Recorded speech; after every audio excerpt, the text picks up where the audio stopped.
এমন একটা বাসার মানুষগুলোর লগে আমি বসবাস করি যারা এক্কারে হাড়ে কিপটা মানে এমন কিপটা যে বছরকার একটা দিন আসে তাও আমারে তারা কি করে এক্কারে নামে মাত্র একটা পাঞ্জাবি দিব, পাঞ্জাবি দিয়া তাও আবার পায়জামা দিব না, সারাটা দিন আমারে লেংটু থাকা লাগে।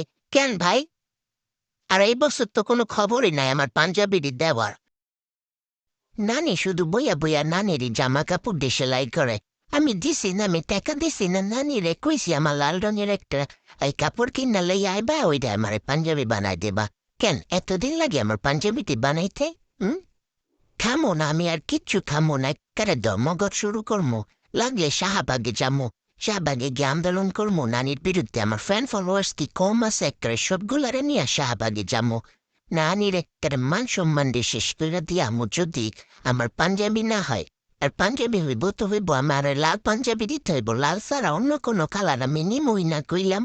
আচ্ছা যাই হোক, এতক্ষণ ধরে তো অনেক পটর পটর করলাম, কিন্তু কথা হইল কেউ তো আমারে ডাকলো না। হুম? ইফতার তো শেষ, সবাই তো গাপুস গুপুস কইরা খাইলো।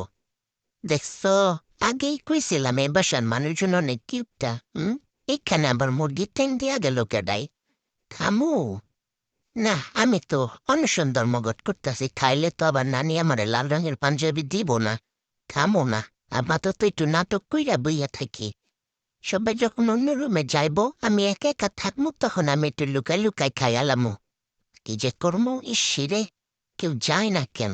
দূর, কতক্ষণ ধরে ওয়েট করবো?